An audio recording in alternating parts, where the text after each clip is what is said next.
كنت مزارعا ودرست دراستي كاملة، والحمد لله خلصت البكالوريوس ما شاء الله. تخرجت من كلية أصول الدين بجامعة الإمام، عملت معلما، وكيل مدرسة، مدير مدرسة، مشرف تربوي، رئيس إشراف تربوي، رئيس قسم القضايا التربوية والتعليمية بإدارة تعليم الأحساء.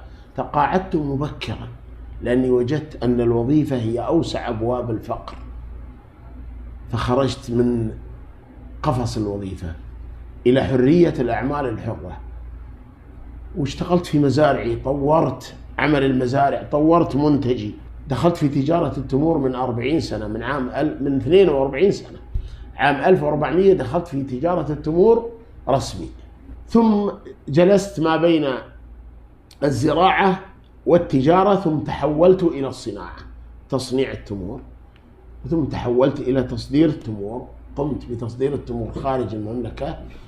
والآن يعني عندنا مصنعنا مساحته تقريبا 30,000 متر.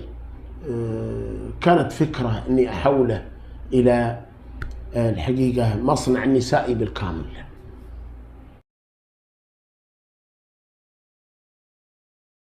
الموضوع هذا نعم، يتواصل معنا على الرقم 0504928243 واتس، ويتم التنسيق معه. إذا كانت كميته كبيرة تطلع سيارة وتسحب التمر من عنده وتجيبه إلى المصنع، تتم تعبئته ثم ترجع إلى مزرعته أو إلى مستودعه أو إلى بيته حسب عدد التنسيق. وعندنا تمور من المدينة، من الخارج، من القصيم، من بعض المزارع اللي حول الرياض، وكثير أيضا حول الرياض يعبون تمورهم عندنا. هناك مزارع كبيرة مستلمينها بعد ما يصرمونها مباشر، يعني احنا اللي نقوم بتنظيفها، فرزها، تقسيم تمورها الA والB والC بالكامل، يعني يتم تعبئة بعضها، وبعضها يتم تسويقه تمور خام. كل هذا الأدوار احنا نقوم بها بالكامل المصنع.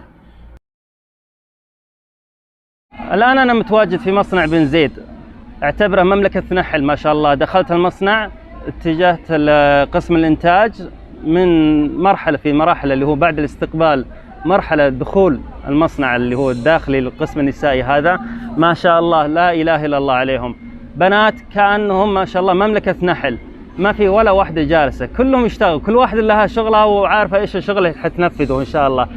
السياسة هنا في المصنع إنه الزوار مصرح لهم لو بغوا يدخلوا ما يدخلوا ملابسهم، ما يدخلوا بإيدينهم بدون جلافز، لا، أعطوني غطاء الرأس، كمامة، غطاء للجسم كامل، جلافز، حتى تكرمون الشوز أعطوها لباس خاص حتى ما يتسخ المكان هذا. وهذا معذور، يعني كل مصنع أكيد بيكون هذه سياسته لأي شخص يجي من الخارج، لكن هنا ما شاء الله السياسة هنا جدا واضحة.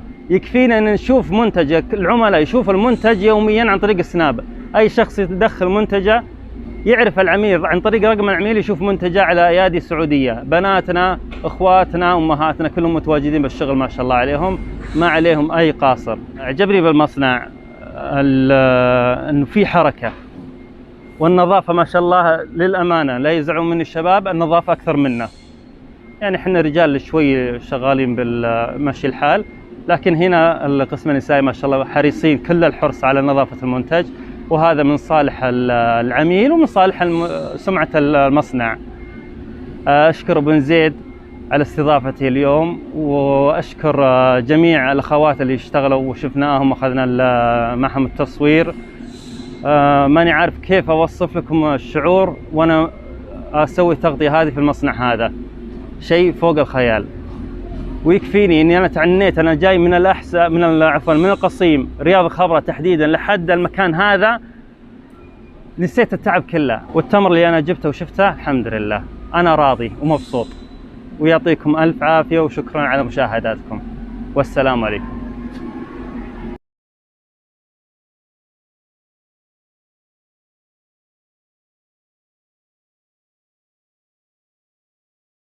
الآن السنة عدينا 100 موظفة، وإن شاء الله طموحي إني أوصل 1000 بإذن الله إن شاء الله. بإذن الله، وإذا وصلت 1000 لن أقف، سأواصل. بإذن لكن الله. خلني أضع لي هدف الآن 1000، وبعدها إن شاء الله آلاف. فأنا لو ما كسبنا من المصنع إلا تشغيل بناتنا وخواتنا المواطنات فأعتبر ذا مكسب قوي جدا يحققه هذا المصنع. وأنا هذا اللي أبلغه حتى العاملات، أقول ساعدوني نشغل خواتكم، ساعدوني نشغل بناتكم. المال اللي ما يأكل فيه الغير ما في خير، المال مو للكنز، المال للتشغيل. ولذلك الرسول صلى الله عليه وآله وسلم أمر بتشغيل مال اليتيم حتى لا تأكله الزكاة. فالمال لا بد أن يدور ويشغل لينفع الناس. دائما الأعمال نحرص على المشاريع اللي تشغل الناس، اللي تخلي الناس يأكلون معك في هذا الرزق وهذا المال اللي الله وهبك إياه. إن كان أعطاك الله عقل وتدبير ومال فشكر، هذه نعمة، وشكر هذه النعمة أنك تشغلها، تشغل عقلك، تشغل تدبيرك، تشغل مالك لتنفع الناس به.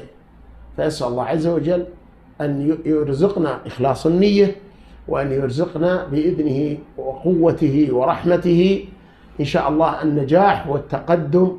والنية يقولون مطية. أسأل الله أن يرزقنا إخلاص النية والتوفيق من الله سبحانه وتعالى.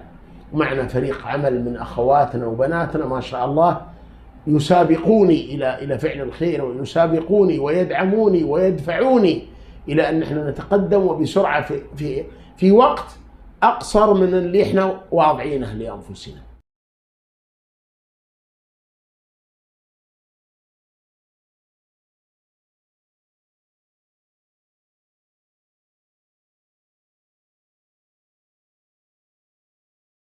عندك هنا تزيين التمور وحشوها طبعا بالكاجو أو اللوز.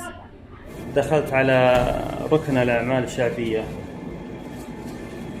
داخل مصنع بن زيد، وما شاء الله لقينا الأعمال اليدوية هذه ما شاء الله عليها تشتغل بالخوص الطبيعي، وهذا كلها شغلها. هذه أنت اشتغلتين ولا لا؟